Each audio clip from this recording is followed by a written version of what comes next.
Thank you for joining us for the Secure Connections podcast, brought to you by IoTSSA, the Internet of Things Security Services Association. I'm Brian Sherman, host of the series and content director for Get Channeled and IoTSSA. October is Cybersecurity Month, and to celebrate, we invited three of the leaders from the CompTIA IT security community to join us for a discussion on the group's collaborative efforts and objectives.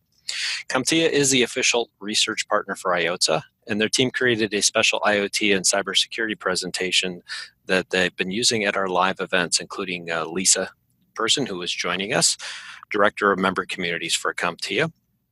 In addition to Lisa, Ron Culler, Senior Director of Technology and Solutions at ADT Cybersecurity, and current Community Chair is with us, as well as Neal Bradbury, Senior Director of Business Development for Barracuda MSP, and current Vice Chair of the group, and soon to be Chair. If I have that correct, you can correct me if I'm wrong. But I'd like to welcome you all to the Secure Connections podcast. Glad to be here. It's a pleasure to be here. Great. Lisa, can you provide the listeners with a little background on the CompTIA IT security community, like where and when you got started, and a little about background of how you got to where you're at today? Sure. Happy to do it. And the IT security community got started over 10 years ago, and it was around the very first security trustmark that was done. And then that trustmark has evolved from there, and we'll talk a little bit more about that. But as it's grown, it has continued to gain members, to develop initiatives, and to just consistently look at the security threat landscape, because it is constantly changing. And in a hyper-connected world, security becomes paramount to everyone's or it should be paramount and top of everyone's mind. So that's a little bit about how they got started. There was a need in the industry for people to say, yes, we do have good security practices, and here's how we prove that we do with the very first IT security trustmark. Very good. As I mentioned, Ron Culler from ADT is the current chair of the IT security community and a longtime member of the group and CompTIA. Ron, can you share some of the group's major accomplishments over the past few years? Sure. Like Lisa mentioned, the CompTIA Security Trustmark Plus was something we started quite a number of years ago, and it falls in line with the cybersecurity standards and the workbook, which is it's really based around the NIST cybersecurity framework. It was designed to give organizations that try to use or that want to use this security trustmark really the ability to build their practice based on a framework and a structure that really gave, a valuable tool to them, not only as their own business, but also kind of forward looking to their customers as well. Some of the other things we did kind of in conjunction with that were things like the IT Security Assessment Wizard, which is something we're really proud of, which gave members a tool that they could actually sit and go through a questionnaire with their clients, their end users, and actually say, where are you on this scale? Going through many of the same framework sections that you would see in the Trustmark or the NIST cybersecurity framework, but geared towards that business. And then at the end of it, it could produce a report that gave them a kind of a baseline as to where they are, gave them some points they could then work towards if they were deficient in an area, or reiterated to them, hey, we're doing something right here. And that was a really sharp product. It's something that prints out a PDF report that the member can actually take with them and review with that customer as they start looking at the customer cybersecurity stance and how they can protect their businesses. We did a couple other projects over the last few years. One of them, we had a number of members on the IT security community that participated in not only some of the guidance, but also contributing questions and working with a team that built CompTIA's CyberSecure product, which is a tool that was geared towards the end user organizations that they could actually go through it was a computer-based learning on really what they as an end user should be doing to protect their businesses and how to protect their own security stance and security mindset. It was something that they could go through. It was easy to use. It explained things. It gave examples. And I think it was a really powerful tool geared towards an end user. That's not the business owner per se, although they should use this this training material.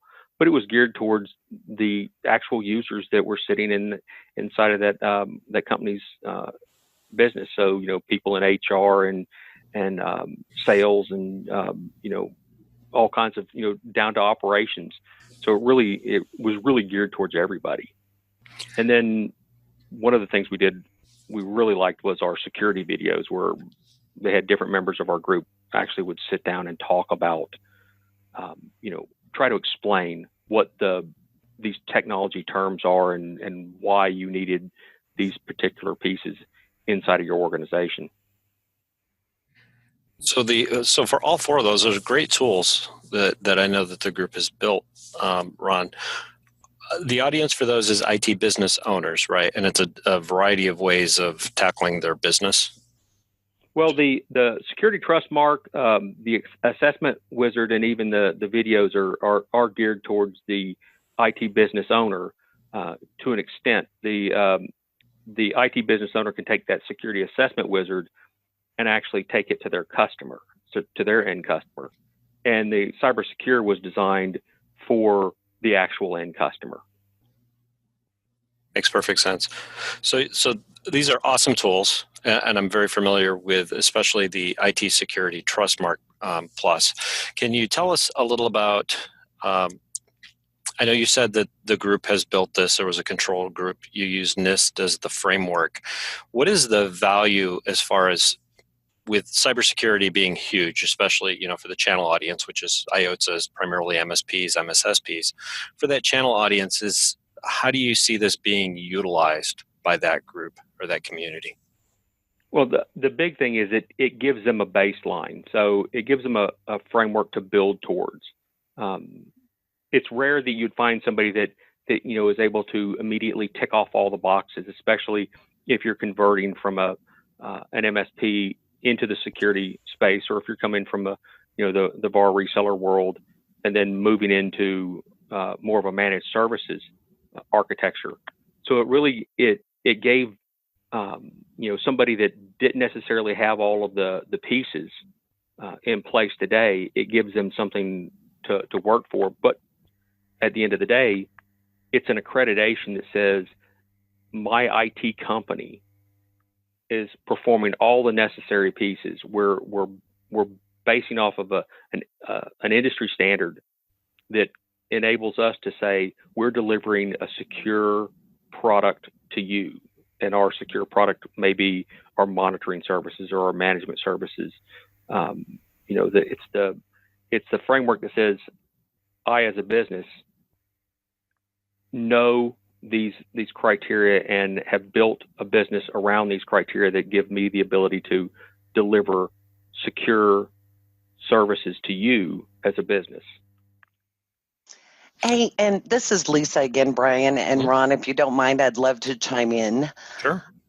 One of the things that I believe is the most valuable part of the Security Trustmark Plus is, as solution providers and MSPs, as they go through this and they build their business around this and look at their business with this framework in mind, it also teaches them how to have the risk conversations and how to look at their business. And then it's also a valuable tool in talking to their clients. And because they've gone through it, probably the best way to go into a client and say is, look, we went through this. We are following the NIST standards. We are following CompTIA Security Trustmark Plus standards. And we want to walk through this journey with you and then go down the path with that, with the services, with the policies, all of those things in place as well. And to put it nicely, it's always much easier to sell your champagne if you're also drinking your champagne. This is true. Makes perfect sense. I know business credentials, we talk a lot about certifications in the tech field, but the business accreditations, I don't think get enough volume, especially like security. There's so much noise going on right now about cybersecurity threats and issues and what MSPs and MSSPs can do to help their clients. But from what I've seen with the Trustmark, and I talked to Alvaca Networks, I think is one of the Trustmark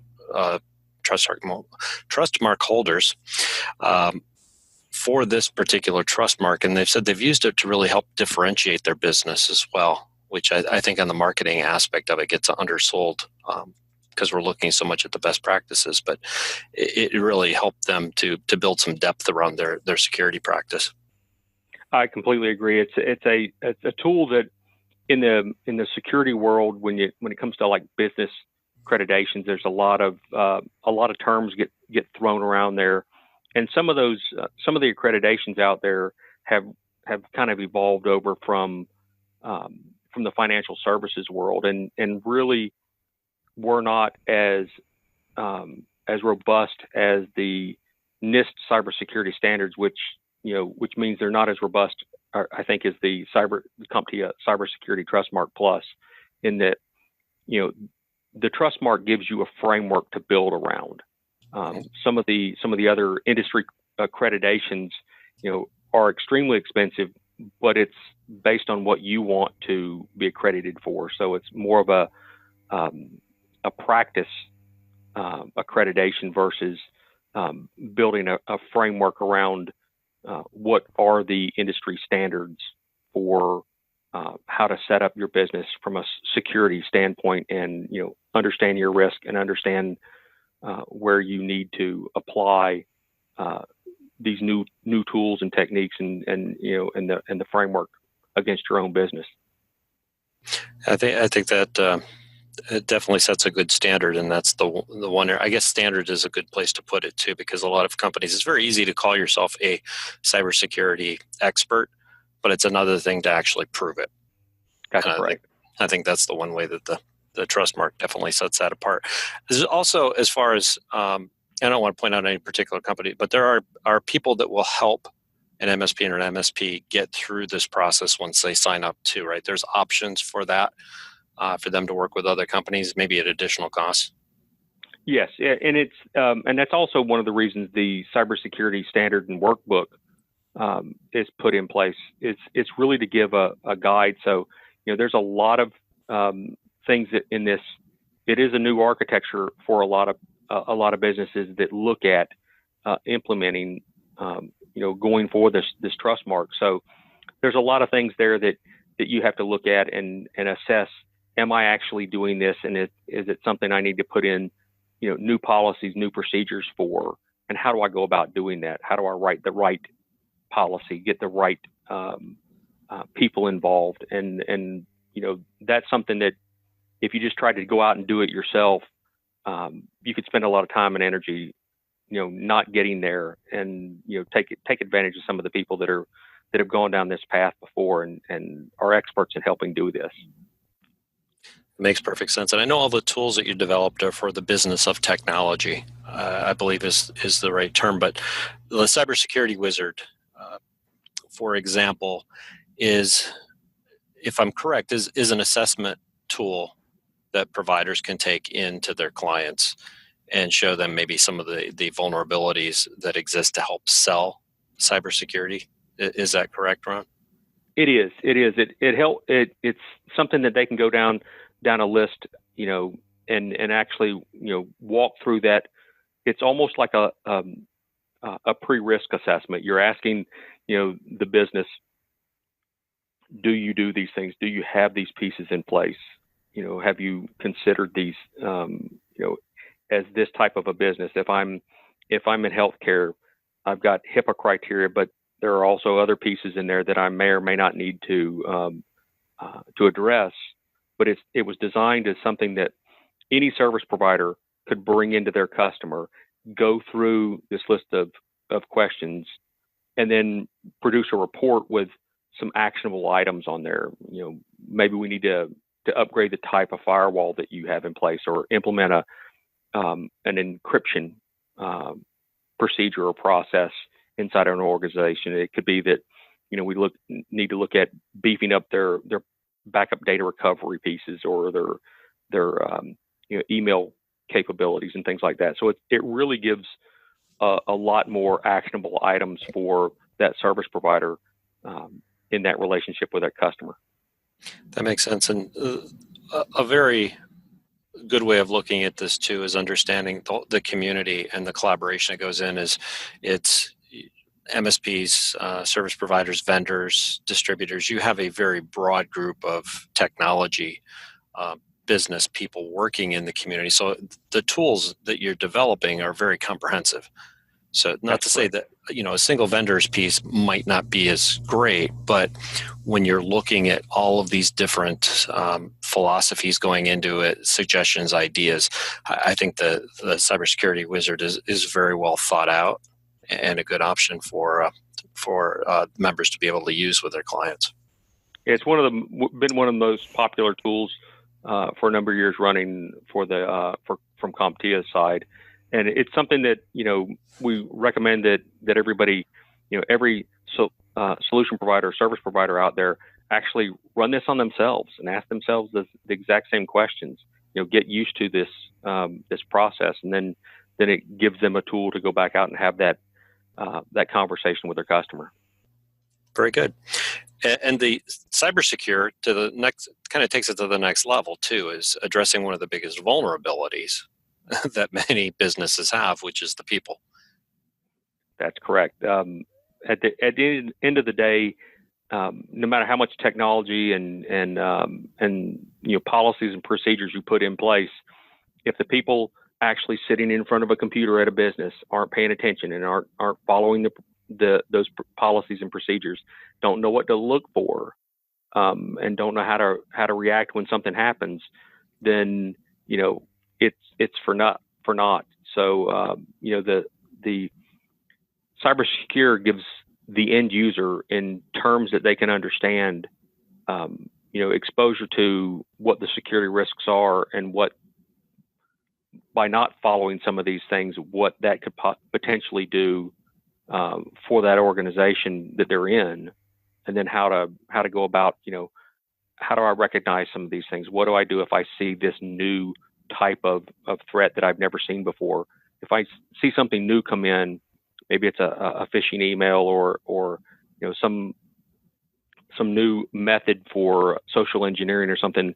Here's a way that I can recognize these are the things that are out there now, and I need to address this by seeking out the right people in my organization to actually help combat these threats. And it's not something that's designed to take it one time and go away. These are things that continuing education for end users is extremely important, because the cybersecurity world is not a stagnant world. This thing changes on an hourly basis. That's a good point. I mean, when you look at companies like Facebook that are even having difficulty trying to protect their own networks with hacks, it's a moving target for sure. Now the other aspect that you mentioned too is the security videos, and again, that's on the education side as well. But it comes back to the IT business owner, correct? Is helping them to strengthen their practices and better communicate with the clients. Is that correct? Yes. Yeah, they were really short, concise. They were broken down into categories, so that if you wanted to find out about, intrusion detection and intrusion prevention, you could watch the video. If you want to, learn a little bit more about content filtering or backup data recovery, or the various pieces like that, it gave you the ability to get a quick, here's what it is, here's why it's important. And it was really designed for that the IT service provider. Very good. Now I know we've left Neal Bradbury on the side of Barracuda MSP. Neal, you still there with us? I am still here. It's riveting information. So I'm ready, listening to Ron and Lisa and yourself. So now I'm here, ready to go. Well, great. Well, you are taking over from Ron towards the end of this year, I believe, as far as chair of the IT security community. But what initiatives are the members working on right now as we speak? What projects are you most excited about? Yeah, no, great question, Brian. First of all, big shoes to fill taking over for Ron. I mean, that we're truly going to miss him. Thankfully, we get him for another year on the EC where we get to ask questions. There's kind of a ex officio type position that he will fill. He's not out of the wood. He's not getting away from us too soon. Sorry, Ron. But we, in addition to all of the things that Ron and you just spoke about, we continue to update those. Security Assessment Wizard, it needs updates. Security, as already mentioned, is not standing still. So that requires some care and feeding, which we do. We are in Cybersecurity Month, as you started the podcast off with. So we're excited. We're actually contributing with CompTIA's Tech Tips and really posting security information to either LinkedIn or Twitter. This is one of the initiatives that, whether you're on the executive council for the security community, myself, Ron, and there's awesome, great people from different vendors and managed service providers, they're contributing, but even the community themselves are trying to put out some tips. You're talking about either security awareness training or computer-based training as being so valuable. You start looking at how hacks are where they start, whether it's phishing or spear phishing, that training becomes very, very important. And that's just one of the tips that, we're thrown through with the CompTIA Tech Tips. So we'll continue that through the month of October. Within October as well, we'll publish our risk assessment infographic. And Ron talked a little bit about risk assessments, but they're so very, very important. And really, the Security Assessment Wizard is the start of doing a risk assessment for a small business. It is not all of it, but it is definitely a lot of the pieces that you need to do. So like we do at many of the different events that CompTIA holds, we were at ChannelCon and we had some awesome meeting with not just the Security Executive Council. I know we mentioned them, we mentioned Ron a lot, but really there was over 100 people in the room and everybody contributed. What did they think the objections were? What did they think was contained within a risk assessment when they go and talk to the small business owner or the medium business owner? And really, you've brought this up a couple of times, Brian. Yes, it's to help the IT business owner, but it's also to help the IT business owner look for opportunities with their customers. How do we help them stay profitable? How do we help them make more additional revenue? So we are truly excited to be able to post that risk assessment infographic within October Cybersecurity Month. So look forward to that in a few weeks, or depending when this podcast, it could be very, very timely all at the same time. And the next one, you might joke on me, Brian, but it's okay. I'll take it. We're going to do podcasts in the IT security community. So someone has said, and we have done some research, that podcasts are a great way to consume information. Hence, Ron and I and Lisa are on a podcast with you today. So we have got some members and some volunteers from the community, various different topics. We're still working on the list. If you're listening to this podcast and you have a topic you'd like the security community to talk about in a podcast, feel free to shoot it our way. We'd be more than happy to do a podcast on that. We also do ongoing webinars on like a monthly or every other month basis. And these are strictly educational for the most part. Again, CompTIA, really, the roots are in education. The communities also do a ton in education. And this is really just how do we make solution providers better at doing what they do and get the word out. We also weigh in on blogs or articles for CompTIA. The EC or the Executive Council has different security vendors, different managed service providers, MSSPs that work all across the country and across the world. And they exposed to many, many different things. There was a blog that was posted. It wasn't a blog, it was an alert, right? That hackers may be attacking MSPs. MSPs, if you think about it, have all the keys to the kingdom, not just for their business, but for all the customers that they support. So, what we really were saying without saying, Lisa said it, right? You got to practice what you preach a little bit and kind of make sure your own business is in order. So there was some information that was thrown about and we were asked to kind of comment and give some ideas there. So Lisa would yell at me as well. And I know you might ask some questions, Brian, but maybe not. But there's a couple of events coming up as well, which Lisa will probably mention a few times. But the next one is Community Forum in Chicago. And that's on March 11th through the 13th. in 2019. So we'd love to see you there. And then ChannelCon Vegas, August 5th through the 7th in 2019. So those are the two events where we get together instead of doing a virtual meeting. But if you're interested in seeing what it's all about, we'd love to see you at those two events. Awesome. And first off, podcasts are an awesome way to talk about cybersecurity. So I definitely concur with that. Yeah, it sounds like you have a lot of things in the works. Let me take a step back and just make sure that we have these things correct. The infographic, where can our listeners find these details? First off, make sure we connect the dots with that, Neal. Yeah, no, absolutely. And when we get that, Brian, we will make sure that it probably posts with this podcast at the same time. It will be posted as an actual CompTIA tech tip for the month of October in cybersecurity. And there'll also be some blogs, et cetera, written about it. So we'll make sure that that information makes it to the IoTSSA community so that that can be shared amongst all the different people that are listening to this podcast. Very cool. And I know that you have your website, the CompTIA.org communities /IT security is one place to find a lot of the tools. The other thing is you mentioned the social media. So CompTIA social media, much like IoTSSA social media, make sure you have Facebook, Twitter. I think there's LinkedIn as well. So you're probably feeding a lot of that information through those channels.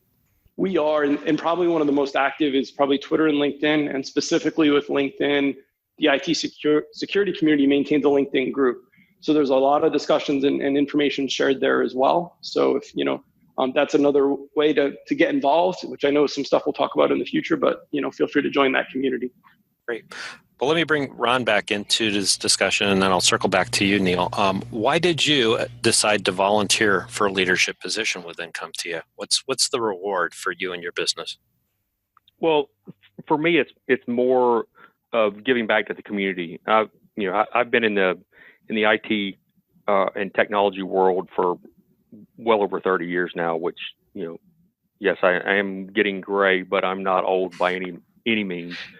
But it's one of these things that, we've been a managed security provider for probably longer than anybody out there, since back in 2000. And there's a lot of things that we've gone through and done and seen over those years, a lot of mistakes that we may have made, that if we can help, if I can help give some kind of guidance or help, businesses out there that want to get into this business, help them out. That's what I want to do. It wasn't necessarily about me gaining new business per se, but more of contributing to the community and making, everybody out there, help make them better and safer. How about the same question, Neal? Yeah, absolutely. A few points, maybe not in priority order, but for me, I actually started in CompTIA by being dragged in. And you can laugh at that. There was a few of our past colleagues that were involved in the IT security community and CompTIA in general. And, for me, like many people that were part of a vendor, I'd get shipped on the road and I'd go to the CompTIA event and I would be there, right? But I was involved, but not involved, right? And one of the past members that we all know, was like, no, you got to do this. And he dragged me into the Security Executive Council, and I wasn't kicking and screaming. He dragged me in, and he's like, you can contribute. I'm like, what do I have to contribute, right? And what you end up realizing quite quickly is that everybody is in the same boat. Everyone's trying to figure out the best way to do security, the best way to help build their business. And as you walk the halls of either a community forum or you walk the halls of a ChannelCon, you'll find an MSP talking to another MSP. You'll find a vendor talking to a vendor talking to an MSP, and those labels kind of go away when you're at one of these community events, which is awesome. And everybody's just trying to help everybody else grow their business, right? Rising tide raises all boats. And we're trying to make sure that we're all doing the best that we possibly can. Now, yes, our competitors are there as well, and we're all doing what we need to do. But kind of those walls break down when you're at one of these events, and we are just trying to help everybody to do a better job and be better at what they do. For me, that's one reason. The other reason, I have met such an awesome group of people. I'm not even going to name any because there's so many that I know that I can reach out to them and ask them a question, and they'll get right back to me and they'll help me with something, and vice versa. They know that they can do that with me. It is also allowed us as an organization, and in my organization that I work for is going, I was with Intronis, now it's Barracuda MSP. A lot of the organizations that are involved in CompTIA, it really gives them, in my personal opinion, credibility that they work with the IT channel. It gives them credibility that, hey, they're part of this community. They want to make the community better. And a lot of, I joke with Lisa all the time, Ron and I want to raise. Well, for those who don't know, we're volunteers, right? Obviously, we don't get paid. And neither do any of the other vendor or MSP leaders that do this. They're literally just trying to make the community better. And when you bring all them together, there's only one reason that you're doing that. And it's really, as Ron said, to help and to make this community the best that it can be. So those are a few reasons, and hopefully maybe they're in priority order, but a few 3 or 4 reasons there on why I joined. So Lisa probably didn't tell you, but you're going to double your salary next year. Yep. Right. Happy to do it. As I leave, they're going to double his salary. Yeah. Great. From 0 to 0 times 2. He'll do really well. But to give you all credit too, when I look to the IT security community, especially the leadership, I see the subject matter experts. So within IoTSSA, we talk with a lot of channel professionals, and the group, you have risen yourself above the others because you're willing to share, but we also learn from you. So I think you have to give that credit to the volunteers as well. So thanks for all of the things that you do. And I've been a contributing member over the years as well. So we see it, we understand the value it provides, much like IoTSSA. We're trying to do similar things on this side, but kind of augmenting what CompTIA does. So let me throw one other question out to you. What should MSPs expect after joining the IT security community? And I don't know if Ron wants to take this or Neal. Go ahead, Neal. You're the incoming chair. You're going to deal with these guys. Ron, you're doing so well at delegating from chair to vice chair. I love it. So when they join the community, Brian, they can. I believe that was your question. They can expect. Yes. To learn from others. They can expect that there's really going to be no egos. They can expect that to be challenged, right? And I think all of those things, and that's in person at one of these community events where they sit at a table and they might work out, an objection to a risk assessment, or possibly they're joining a webinar or they're joining a call where we need help to complete an initiative. They know that they're giving their time, but at the same time, they'll get it back tenfold. And really for me, it's, if you're listening to this and you're questioning, should I join? How do I join? Brian gave you the link to the I think it's CompTIA/IT security. Find any of the EC members that are on that list, reach out to them via LinkedIn or email, et cetera, phone, carrier pigeon, and just ask how you can contribute or how you can participate, and be more than happy to help you go down that path. So if they're interested in joining, is just to reach out, or is there a better contact? Lisa, I'm sure you have an official statement, so let me seeing as though Ron called me in, I'm going to call Lisa in. Phone a friend. And Lisa, why don't you back us up with the official way that they can join versus just reaching out to Ron and I? So you can go to CompTIA.org/communities/IT security, and that will put you right in the security community portal. And if you are not a member, it will say join this group, and you click on that group. And you will need your CompTIA, the email that you use for CompTIA, and your CompTIA password, but we can absolutely help you get set up with that. And this is also a great way to kind of ask for what you need, so to speak, is by contacting, obviously, Ron and Neal, or certainly me, and just say, hey, I saw something really cool and I learned something fantastic. You should talk to this guy. Or trying to find XYZ and there doesn't seem to be a solid resource, or this new thing came up. How is anyone dealing with it? Those are all ways that you can also kind of gain from the community as well, is by letting us know what you're looking for and letting us know what you need. It's, we are a member association, and this is your IT security community. So the more communication we have, the better job we can do. So that's kind of how you join.